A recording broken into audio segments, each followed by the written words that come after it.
ay bumalik sa kanila sa anyo ng oportunidad, serbisyo at pag-asa. Ito ang ating panata. Ang pera ng taong bayan ay para sa taong bayan. Kailaman natin... Akala ko ang pera ng taong bayan para sa jet nitong si Saldi ko. Akala ko ang pera ng taong bayan para sa mga kabit ng mga congressman. Akala ko ang pera ng taong bayan para sa Patek Philip nitong si Congresswoman.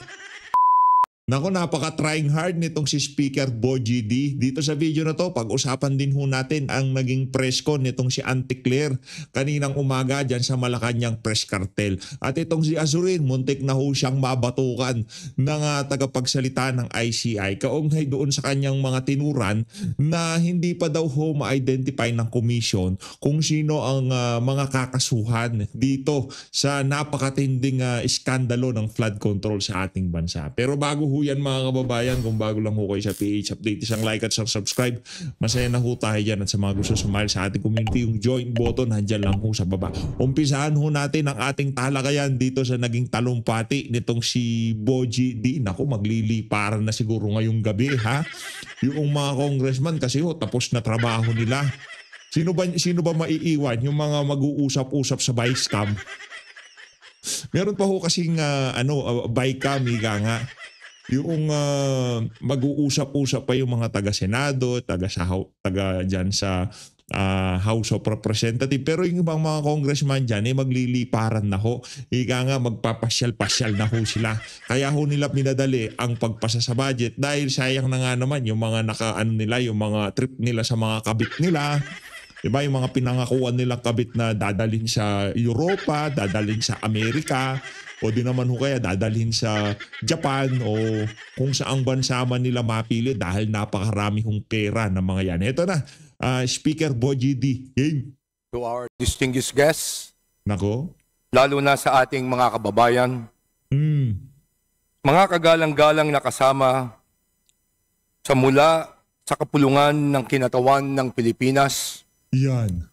sa bawat yugto ng ating tungkulin sa bayan na kailangan lagi nating tanungin sa ating mga sarili, para saan ba talaga ang pamahalaan? At kanino ba tayo naglilingkod? Sa panahong ito, kinakalampag na tayo ng ating konsensya na maisatuparan natin ang tunay na reforma. Mga reformang magpapanumbalik sa tiwala ng taong bayan sa ating institusyon. Tungkulin nating lahat na ituwid ang dapat ituwid at pagbutihin natin ang ating serbisyo sa bayan.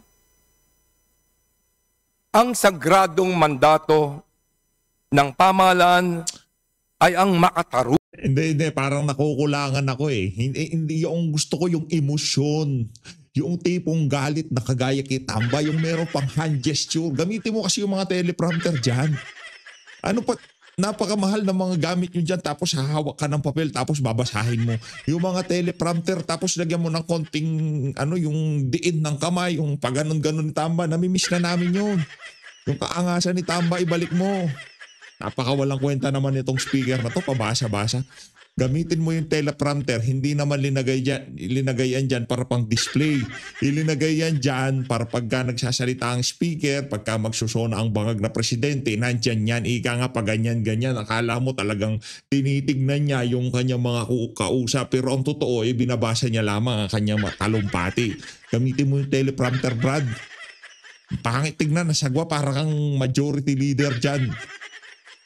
Diba? Ano ka dyan speaker ka dyan Bungang, bukas at responsabling pamamalahagi ng yaman at oportunidad para sa ating lahat.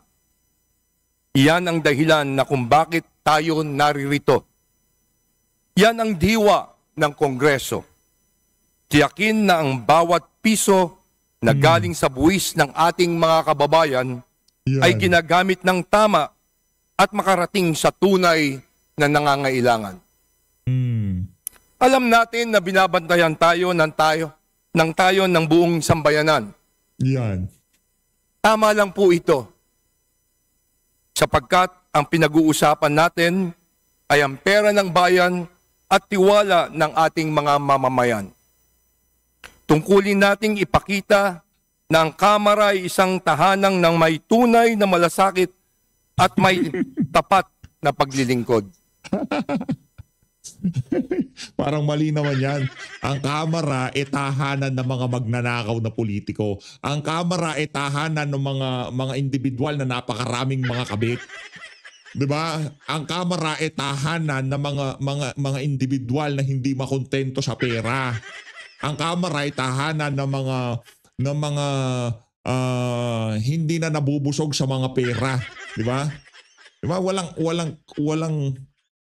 Walang yung tipong walang satisfaction sa buhay.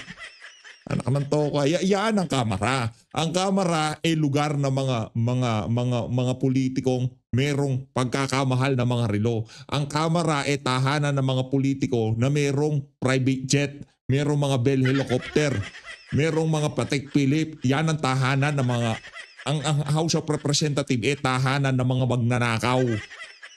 Meron namang matino, merong mga iilan dyan. Pero sa tingin ko, sa sinasabi ko na to, inaayunan ho tayo mga kababayan. Sa tingin ko naman, yung mga congressman dyan, na alam nila na matitino, imbis na magalit sa sinasabi ko, baka pumapalakpak pa ngayong oras na to. Bakit? Kasi merong mga tao na nagsasalita ng mga ganyang klaseng litanya. 'Di ba? Merong nag-e-expose o merong tumatayo. Merong gusto naming sabihin yan, hindi namin masabi dahil, 'di ba, kasama kami diyan pero kayo mga Pilipino, sabihin nyo yan, walang problema, di kami nasasaktan kasi hindi naman kami magnanakaw. Wala kaming sandamukal na kabit. Hindi namin binabanatan yung mga babae sa bibaw. Diba? Patawag yan, papuntahin yan sa opisina ko. Diba, baka ganyan ang galawan ng ibang mga congressman, nanonood ng bibaw. Maganda to, anong pangalan nito? Sinong handler nito? Papuntahin mo yun sa opisina ko. Yan! Di ba? Sinabi na ni Tatay Digong, yung dating House of Speaker dyan, pinaparada yung mga chika-bebots. Hindi naging madali ang pagpasa ng pambansang budget. May mga pagkakataong nagtatalo-talo ng pananaw. At minsan, inaabot tayo ng madaling araw sa ating pong pagdinig. Subalit sa kabila ng lahat, iisa ang ating hangarin, ang kapakanan ng bawat Pilipino. Akala ko iisa lang ang ating hangarin na manakaw ang pera ng sambayan ng Pilipino. Yun ang inaasahan ko kasi yun ang nangyayari. Yung parang ang dating pinagtutulong-tulungan tayo ng mga congressman na to. Insert tayo. Meron magsasalita dyan Meron magsasalita, di ba? Meron silang mga individual amendments. Na-overpower ho sila ng mga magnanakaw di ba? Sinasabi, ito dapat dagdagan natin ng budget dito sa ahensya na to. Hindi naman yun na napag-usapan ng majority. Ang napag-usapan ng majority, dito natin lalagay yung mga nanakawin natin, ha? Hindi na pwede sa unprogram appropriation. So, paiikutan natin yan. Hindi na tayo maglalagay sa mga unprogram appropriation. Huwag na muna sa flood control kasi nabisto na tayo dyan. Naikutan na ho nila yan at hindi pa yan nabubulgar ngayong mga panahon na to. Pero don't worry, time will tell. Malalaman na sambayan ng Pilipino lahat ng kabuktutan na ginawa nila o gagawin nila dito sa 2026 budget. Relax lang ho kayo mga kababayan. Aabot ho tayo dyan. Diba? Yun lang naman ho yun mga kababayan. Yun ang sigurado ko. Yun ang sigurado ko, pinagtutulong-tulungan yung sambayan ng Pilipino kung paano sila nanakawan. Kasi yung mga individual, kagaya ng yung totoong opposition hindi kagaya yan si Arice, hindi kagaya yan si Dilima. Mga mga unyango yan, nagpapanggap na opposition. Pero pa ho yan, solid na solid majority ho yan mga kababayan. Ang mga opposition talaga dyan, yung mga talagang para sa tao dyan, yan si Congressman Paulo Marcoleta, yang sila Congressman Isidro Ungab, Congressman Paulo Marcoleta, Paulo Duterte, 'di ba? Yan mga mga solidong mga solidong ano talaga yan para sa bayan. Maliban doon sa mga yon at yung iba pang na hindi natin nabanggit, pasensya na ho kayo pero kilala nyo kung sino kayo, yung mga mahuhusay dyan, sigurado ho tayo para sa tao yung mga yan. At maliban doon sa mga yon, yung mga natirang congressman, yan ho pinagpaplanuhan ang sambayan ng Pilipino kung paano nila pagnanakawan. Sa ilalim ng budget na ito, tinugunan natin ang panawagan ng ating mahal na Pangulong Ferdinand Marcos Jr. Mahal talaga. Na palakasin ang mga pangunahing sektor ng ating lipunan. Oh. Lalong-lalo na ang edukasyon, ang kalusugan, at ang panglipunang pangangailangan. Binigyan natin ng pinakamalaking pondo ang sektor ng edukasyon. Mahigit 1,281 billion para sa iba't ibang larangan ng edukasyon. Katumbas nito ay 4.1% ng ating gross domestic product. Ito ay patunay ng ating paninindigan na bigyan ng mas maliwanag na kinabukasan ang bawat kabataang Pilipinong mag-aaral. Wow, talaga naman. Kasabay nito, tiyak din natin na may sapat na tayong pondo para sa kalusugan, infrastruktura, agrikultura, pinasok na ho niya, infrastruktura. Nako, kabahan na kayo. At mga programang panglipunan.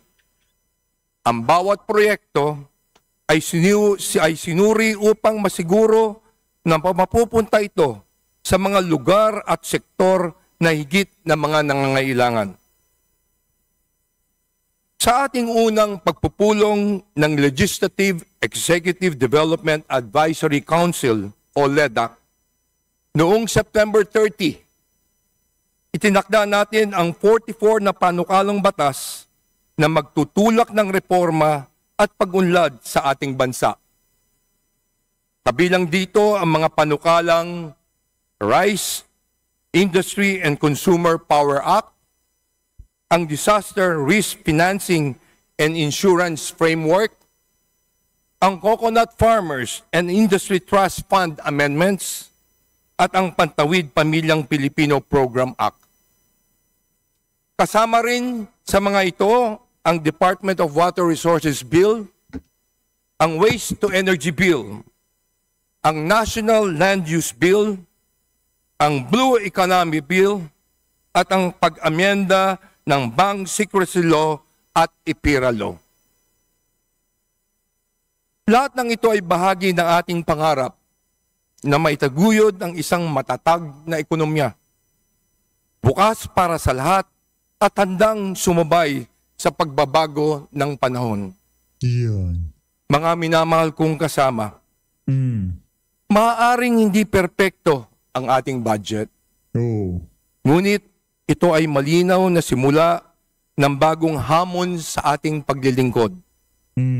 Ang unang hakbang sa ating paglalakbay tungo sa isang tunay na budget ng bayan, bukas at tapat sa sambayanan. Isang budget na Anak ng tawa, oo nga, bukas nga. Tama naman, wala naman tayong, hindi naman fake news yung bukas. Pero ang nagkakaintindihan lang ho, itong kung ano lang gustong mangyari nitong si Sandro Marcos, yun lang hong nangyayari. Huwag tayong maglokohan dito. Okay na, sige na, bigay ko na sa inyo yun. Bukas talaga, totoo naman. Bukas yung nangyaring ano na yan, budget deliberation. Pero ito pa ang isang totoo dyan. Ang isang totoo dyan, kung ano lang ang gustong mangyari nitong si Marcos Jr., yun lang ang nangyayari sa budget. Diba? Yun ang problema ho natin mga kababayan. ginawa sa liwanag, hindi sa dilim, na pinagtuunan ng sapat na oras at ng ibabaw ang puso at ang ating isip. Ginawa yung budget na yan ika nga sa direksyon ng Malacanang. Yun, hindi sa direksyon ng sambayanan. Kasi kung sa direksyon ng sambayanan, dapat binigyan nyo rin ng kahit papaanong liwi yung mga kasama nyo dyan, yung mga, ika nga merong mga individual amendments, para kahit papaano naman masabi ninyo na, uy, puro majority, kasi talagang pinagtulungan eh. Lalo na yung budget nitong si BP Sara, anak ng towa, wala man hong nakakontra.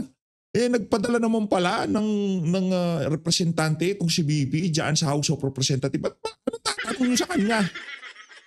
Anong tatanungin? Pwede naman sagutin yan ng ano yung representante niya. Ginanapan ng butas para ika nga tapyasan ng budget ng OBP. Ang kakapal talaga ng pagmumukha nitong mga to. Hindi ang pangsariling interes. Yan. Sige lang. Sa ilalim nito, ang problema yan. walang naitago, wala ring tinago, at walang ibang layunin kundi tiyakin ng bawat piso ng buwis ng ating mga mamamayan ay bumalik sa kanila sa anyo ng oportunidad, serbisyo at pag-asa.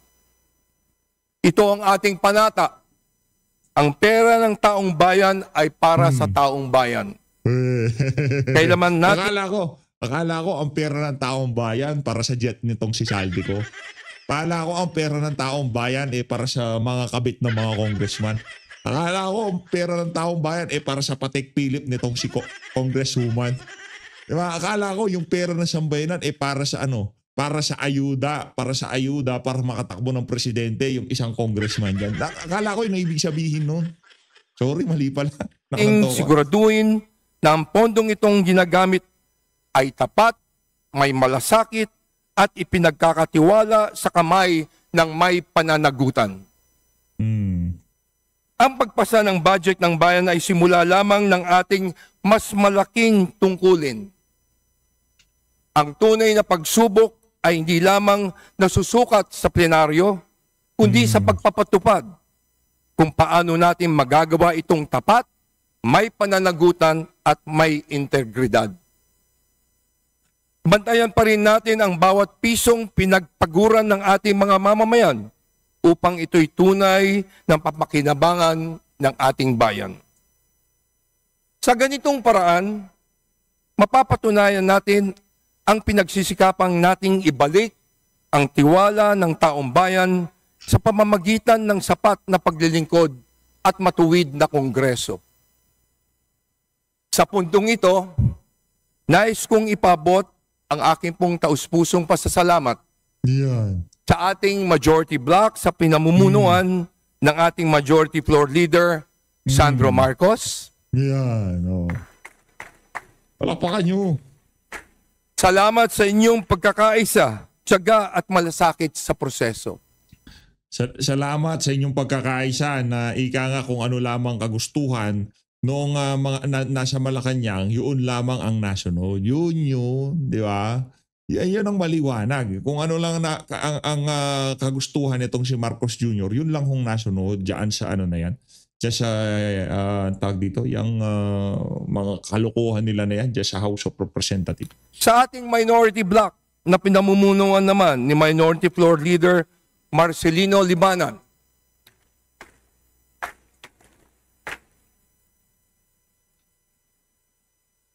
salamat sa inyong constructive inputs at mabusising pagtatanong. Sa ganitong masiglang palitan ng ideas and opinions, lumalakas ang ating institusyon at nagpapatatag sa ating demokrasya. Kay Committee on Appropriations Chairperson, Micaela Swansing.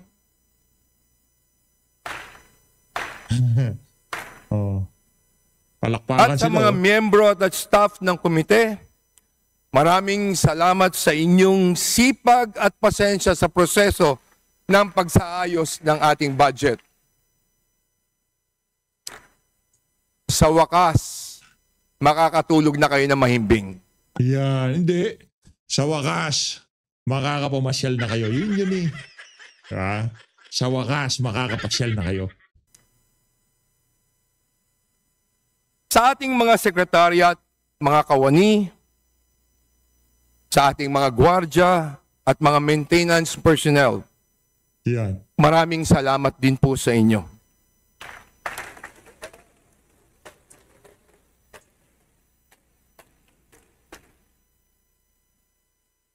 Kayo ang haligi ng Kamara sa bawat batas ng ating naipasa, sa bawat session na inabot ng hating gabi, nariyan ang inyong sakripisyo, dedikasyon at pagmamahal sa serbisyong publiko.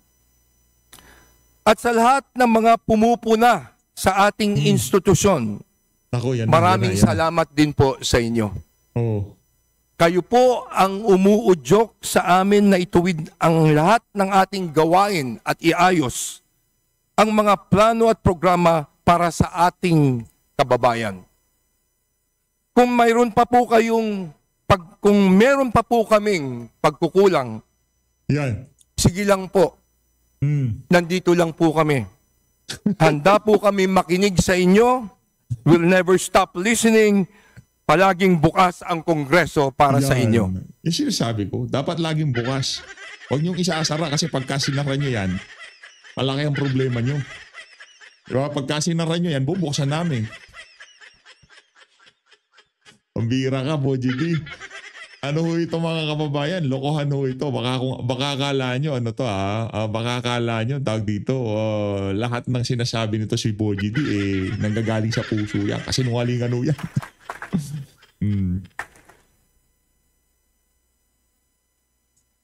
Mga minamahal ko pong kasama, bago tayo magpatuloy, hayaan ninyong ipabot ko ang pakikiramay ng buong kapulungan sa mga pamilya at komunidad sa Visayas at Mindanao sa labis na naapektuhan ng mga nagdaang bagyo at malalakas na lindol. Yan. Sa mga nawalan ng tahanan, kabuhayan at mahal sa buhay, kasama ninyo kaming sa pagdadulumhati, sa panalangin at sa pagbangon. Kasabay nito, nagsasagawa na tayo ng donation drive upang makalikom ng tulong para sa mga naapektuhang pamilya. Hinikayat ko ang ating mga kasamahan, kawani at lahat ng na may kakayahan na makiisa sa pagbibigay ng suporta. Sa ganitong pagsubok, muli nating ipinapakita sa harap ng trahedya ang pagkakaisa at malasakit ng taong bayan ang tunay na lakas ng ating bansa. Iyan. Makakaasa po kayo na ating mga kababayan sa Kongreso, ang ating mga kasamahan sa Kongreso, ay makikisa sa ating mahal na Pangulo upang mapaglaanan ng tulong para sa agarang pangangailangan at pagpapagawa ng mga apektadong lugar. Minamahal ko pong mga kasamahan, habang nagtatapos sa araw na ito ay nagsisimula tayong muli. Maaring ito'y pagtatapos ng ating sesyon, ngunit ito rin ay simula ng isang panibagong kabanata. Isang pagkakataon upang lalong mapagbuti, mapalawak, at mapagtibay ang ating sinumpaang tungkulin sa sambayanan. Tandaan po natin, sa bawat pagbabago ay may panibagong simula. At sa bawat wakas ay may naiiwang kasaysayan na lumilika ng tunay na paghubog para sa kinabukasan ng bawat pamilyang Pilipino. Pagtibayin natin ang ating pagtitiwala sa bawat isa na makapaghandog tayo ng tunay na pagbabago tungo sa pag-unlad ng bagong Pilipinas. Mabuhay ang bagong Kongreso, mabuhay ang ating bansang Pilipinas. Marami pong salamat. Ayun. Palakpakan ho natin ang mga crocodile dyan sa House of Representatives. Grabe, tataba na ho. Tingnan nyo naman, yan yung mga alaga natin. Alaga ho natin ang mga yan. Ayun, nakikita ko medyo nagtatabaan na. Kaya medyo tumataba din ho ang ating puso. Diba? O, rekta ho tayo dito kay Azurin. Game, Azurin, banat. Ang umpisa kasi ng investigation dyan is dun sa baba dun sa district, yan. We just follow yung paper trail siguro. Hindi natin masabi pa sa ngayon. Yung sinuro yung mga makakasuhan sa wala pa. Kuntik na mabato kasi ano sinasabi mo, hindi natin na makakaso. Paano mabubus ang ating credibility kung ganyan ka magsalita? Azurin, ano ba yan? Ano ba yan? Sabihin mo, alam na natin, identify na natin, nagagather lang tayo ng maraming ebidensya. Ang hina mo naman. Kuntik na siya mabato ko, sabi nitong spokesperson, anong hindi alam natin sila. Identify natin mga diskaya, mga district engineer, mga contractor. Diba, alam naman natin. Gathering more evidence na lang yung sasabihin mo. Ng report sa It will depend on the evidence, no? Kung anong ebidensyang meron kami makukuha, di syempre sila yung mailalagay doon sa aming referral as persons who may be responsible. So, gaya nung dating, like the first referral that we filed before the ombudsman. It will be evidence-based. Evidence-based. Yung evidence-based, sila Sir, ano pala to eh? Sila Sir Nelson, tsaka sila Sir... Sir Nelson, tsaka si Sir... ito? Si Sir Nelson at si Sir Jen Subarjaga. Ito mga kababayan ng problema dito. Evidence-based. Evidence-based. Anong tawag dito kay Master Sergeant Orly Gutesa? Anong tawag doon sa mga sinabi nitong si paano to? Ito. Sumasablay ho tayo. Mahina ang coconut neurons mo bumibigay, PH. Si Sara Diskaya nagko-corroborate doon sa sinasabi noong mga Bulacan 1st District Engineering Office. Diba? Ano yun? Hindi ba ebidensya yun? Hindi pa ba sapat na ebidensya na yung si Orly Gutesa nagdadala ng mali-maleta na pera? Alam niya yung sukat, alam niya yung timbang, merong nakalagay kung magkano, di ba?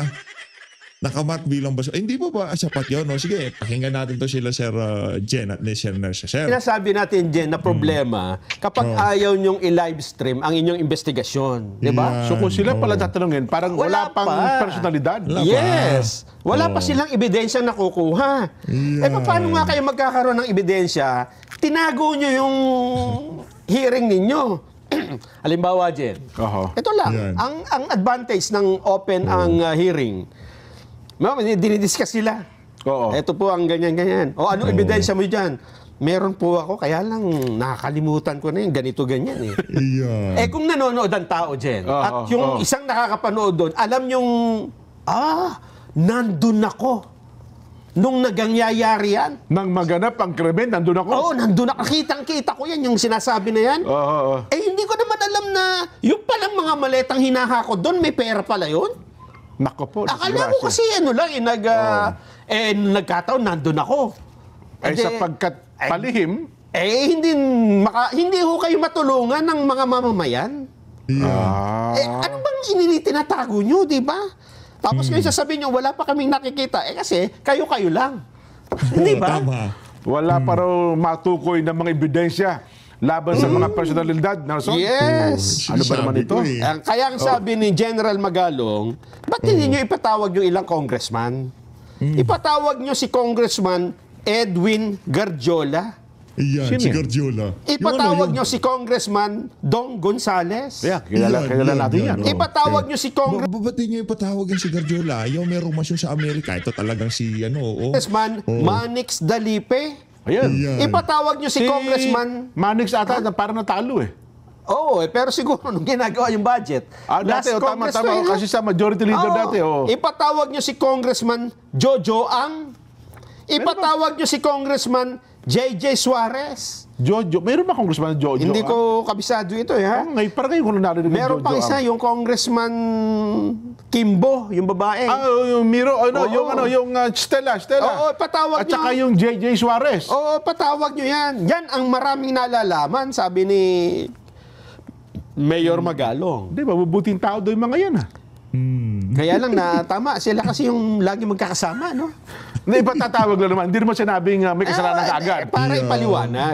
Kasi kung hindi mo daw makita si Saldico, baka yung mga alam ni Saldico, alam din ng mga ito. Diba? Saan yung Garjola? Parang saan yung yun? Hindi ko alam yun. Hindi ko makakilala ito. Parang ngayon ko lang narinig yun. Tsaka yung Jojo. Ako rin ngayon ko lang narinig yung Garjola na yan. Ayun ko lang narinig. Basta alam kong Garjola, merong masyon sa Amerika. Yung kamahal-mahal na mansyon. Ayun ako mga kababayan. Kung gusto nyo kong reaction natin, yaang talakayan na yan, itong si Sir Jen at itong si Sir Nelson, mag-comment lang ho kayo sa baba ha. Punta na ho tayo dito sa pinaka-aabangan, pinakahihintay at talagang pinakamamahal ng sambayan ng Pilipino. Punta na ho tayo dito kay Auntie Claire. Auntie Claire, kumusta ka naman? Pasok, Auntie Claire.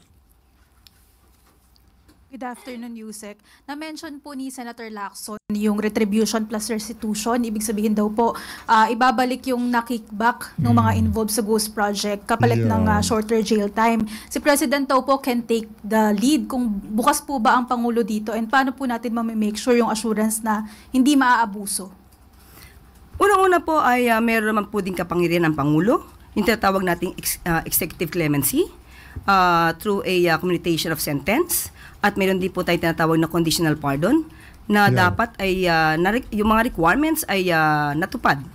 Pero sa ngayon po, lahat po ng mga magagandang suwestyon para po ma-recover natin ang mga nasasabing nanakaw na pondo ng bayan at para mapanagot, ang dapat mapanagot ay bukas po ang Pangulo ang administrasyon patungkol po dyan. Next question, Maricel Halili, TV5. Magandang hapon po, Yusek. Yusek, may we have Malacanang's statement about the decision of the International Criminal Court to reject the appeal of former President Rodrigo Duterte for an interim release. ICC has cited the statement of Vice President Sara Duterte. I think it was about the plan to break FPRRD from the detention cell. Your thoughts on that, ma'am? Unang-una po, uulitin po natin na ang pamahalaang Marcos Jr. ay hindi po kasama sa kasong kinakaharap po ngayon ni dating Pangulong Duterte. Wala naman nagsasabing kasama siya. Ano na namang kabubo? Wala naman nagsasabing kasama siya. Madam, ang sinasabi lang ho namin dito, sa bagay, at tanong lang naman pala about kay BP Sara. O sige, magbida-bida ka na, wala nang problema. So kung ano po ang naging desisyon ng ICC, hayaan na lang po natin ang mga abogado nila at ang mga parties dyan na sila pong gumawa ng aksyon. Pero despite po the considerations cited by the ICC, may mga inilabas pa rin po na statement. For example, si Congressman Pulong saying na it is a political theater to all kidnappers of my father. I will make sure that you will pay for this crime that you have committed. Unang-una po, hindi po dapat tayo mabuhay sa mga pagbabanta. Tayo po ay nasa sinasabing civilized society at wala po tayo sa isang barbaric world. So dapat po tayong tumugon kung ano po ang rule of law. Rule of law nga sinasabi niya. Rule of law naman sinabi ni Kong Pulong. Ito talagang si Auntie Claire. Fake news ka na naman, Auntie. Auntie Claire, fake news na naman yung sinasabi mo na yan. Wala namang barbaric way itong si Kong Pulong. Sinasabi niya lang, mananagot kayo. May kalalagyan kayo pag nagkataon, di ba? Yun lang naman sinasabi niya. Tuloy natin. At hindi po tayo dapat natatakot o lagi na lamang nabubuhay sa pananakot. Ma'am, sorry, pahabol na lang po. Do you see this na parang nag-backfire yung mga statement? Hindi po natin masasabi on our part dahil nasa pag-assess po yan at pag-evaluate po ng mga judges sa ICC. Salamat po, Yusek. Next question, Alvin Baltasar, Radyo Pilipinas. Yusek, good afternoon po. Yusek, anong pong update doon sa request ng Pangulo sa both Congress na sana magkaroon ng additional emergency funds kasi ubos na raw yung quick response fund. Nakausap po mismo natin ang pamunuan ng DBM at according to DBM, kung magkakaroon man at madideplete po ang NDRRM funds, meron pa rin po tayong 12.005 billion sa contingent fund. At kung mauubos man po ang contingent fund dahil sunod-sunod po ang nangyayaring calamity sa ating bansa, maaasahan po natin kung may excess revenue, makakuha po tayo sa unprogrammed appropriations mula sa SAGIP. Yun, ang program. Yusek, nakapag-usap na po ba si Pangulo sa Kongreso? Sa ngayon po ay wala pa po tayong nadidinig na nakipag-usap ang Pangulo sa Kongreso. Hindi pa po ako nabibigyan ng update patungkol po dyan. Salamat po, Yusek. Next question, Ana Bajo, GMA News Online. Good afternoon, ma'am. Ma'am, may we get an update? Baka lang po meron na po tayong bagong DOJ Secretary.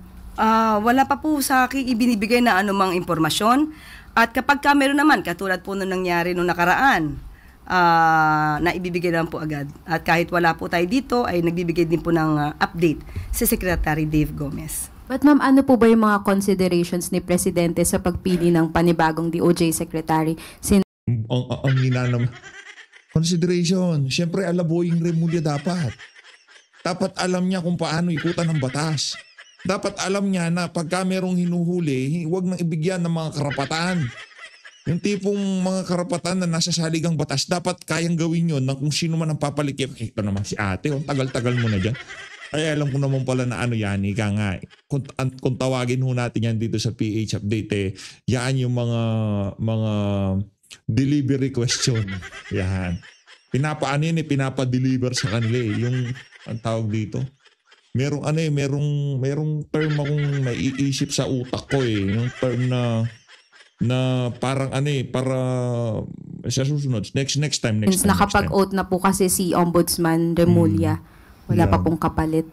Okay lang Katulad yan. pa rin ng paghanap niya ng magagaling na leader at maaasahan na tagapamuno ng Department of Justice. Isang tao may integridad, maaasahan, walang kinakampihan, at fair. Yan. Okay, ma'am. Next question, Clay Pardilla, PTP4. Problema yan, Brad. Good morning po, Yusek. The DOH has ordered a 2-day suspension of face-to-face classes in Metro Manila. What is the current situation, health situation po in the country? At ano po ang directives ni Pangulo para hindi na po mag-spread sa iba pang region? Thank you. Opo, nakausap mismo natin ang pamunuan ng DOH at ang sabi po nila, ang ganitong panahon talaga ay nandito po talaga lumalabas ang influenza-like illnesses. At sinabi nga po nila, katulad ng panahon ng nakaraan, mas mababa nga po ngayon ng 8%. Pero aasahan pa rin po natin na dahil sa panahon na taglamig at ito ay maaasahan. Pero minabuti po nila na wag na po itong kumalat at nagkaroon po ng health break sa mga eskwelahan at para po hindi na nga po ito humawa or magkahawahan ang mga estudyante. At ito ay magiging paraan na rin para linisin ang mga eskwelahan sa 2 araw para pagpasok ng mga bata ay maaasahan na ito ay safe at malinis na po. Next question, Christian Yusores, TZMM.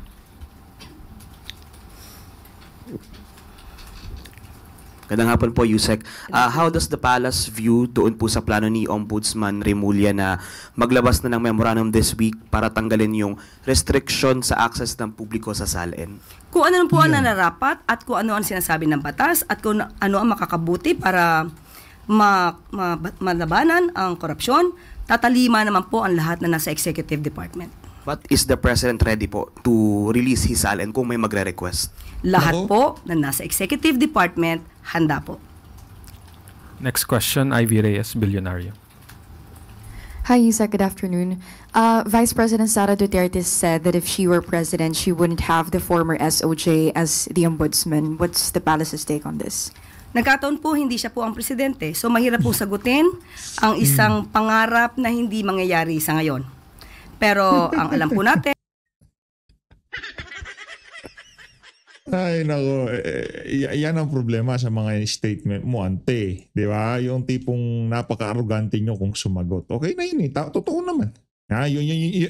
Kung siya presidente, kahit tayo nakarinig, medyo ano pa tayo, yung tipong medyo merong gigil sa atin. Yung tipong, kung sana ikaw ang presidente. May ganun eh. Yung tipong gusto natin siya maging presidente para hindi siya. Napaka-bias mo naman, PH. Yung mga ganitong klaseng banat, imbis na ika nga magbigay ng kaliwanagan, kaya kasi sinasabihan na atakdog ng Malacanang. Yan sa mga ganyang klaseng litanya mo, ante. Klase ka talaga, oo. The President thinks well, knows better. At alam po din natin na ang Pangulo ang nagpaumpisa para po labanan ang korupsyon. At hindi po niya hahayaan na matolerate. Tandaan nyo ho mga kababayan, ang isang bahay ay hindi magtatagumpay kung naglalaban-laban sa loob niyan. Hindi magtatagumpay. Kunyari, example na lang, ito si Marcos Jr., pilit niyang sinasabi na lalabanan ang korupsyon. Ikaw ang korupsyon, paano mo lalabanan na sarili mo? Hindi ho mangyayari yun mga kababayan. Sa kahit anumang bahay, kung merong pag-aawi sa loob, hindi ho yan magtatagumpay. Nakanto ko, ikaw ang korupsyon eh. Ikaw ang mukha ng korupsyon. Ikaw ang flagship. Ika nga, kumbaga sa mga smartphone, ikaw yung flagship ng korupsyon. Ikaw yung pinaka-high-end. Diba? Tapos inaasahan mo magtatagumpay ang laban sa korupsyon kung ikaw mismo ang korupsyon. Pambihira, oo. Rate o kampihan o depensahan yung gumagawa ng pagnanakaw ng pondo ng bayan. Next question, Ana Bajo, GMA News Online. Good afternoon, ma'am. Ma'am, did the President already receive the report on the alleged ghost farm to market roads in Davao Occidental? 7 projects daw po ito na nagkakahalaga ng 105 million pesos. Ang sabi po kasi ng DA, nakapagpasa na po sila kay Presidente. Yes, opo. At nagkausap na rin po ang si Secretary Vince at saka si Secretary Kiko. Ang hirap po, no? Ang hirap ng ika nga i-connecta sa mga Duterte. Pagkarinig ko pa lang ng Davao Ghost Project, di ba nung sinabi ni Wing Gatchalian, saka yung paglilihis nila dito sa issue ng flood control project, kung tawagin ho nila yan sa kanilang ika nga pambubudol, whole of government approach. Yan ho, ganyan ho tawagin, di ba? Pambihira talaga, oo. Pambubudol ho mga kababayan, ika nga. Ikaw, Gatchalian, ganito sasabihin mo, ha? Yung from flood control punta na tayo ng farm to market road. Maya-maya magpapa-press con tong si ganito. Nako, meron din pala hong issue diyan sa yung farm to market road. Kailangan imbestigahan din. Ngayon magsasalita naman itong si Tulfo. Nako, na tayo, magko-conclude na tayo diyan sa issue ng flood control. Focus na ngayon tayo dito sa issue ng farm to market road. Masyado hong halata yung ika nga whole of government approach para malihis ang usapan from flood control papunta ho dito sa farm to market road. Papunta na ho tayo ng farm to market road ngayong mga panahon na to. At pagtutulungan po nila ito para maimbestigahan, lalo na kung ito'y ghost projects, dapat po ma-actionan agad. So, nagkausap na po sila at pagtutulungan po nila ito. Pero ma'am, si Presidente po ba, meron po siyang naging specific instructions, and if yung ICI po ba, iimbestigahan din itong alleged ghost farm to market roads? Noon pa po nagsabi ang Pangulo, managot ang dapat managot. So umpisa pa lang nang ito ay kanyang sinabi sa SONA. Kaya po patuloy pa rin po ang direktiba na dapat na imbestigahan mabuti. Marami dapat na ebidensya na maipakita para po hindi naman masayang kung magsasampa ng kaso. Thank you, ma'am. Next question, Ann Soberano, Bombo Radyo. Yusek, good afternoon. Wag na ho kayong magulat mga kababayan. Sinasabihan ko na ho kayo. Wag na ho kayong magulat, wag na ho kayong manggaliiti sa galit kung ang kahinatnan ng mga ICI na yan bigla hong mapunta diyan sa farm to market road, okay?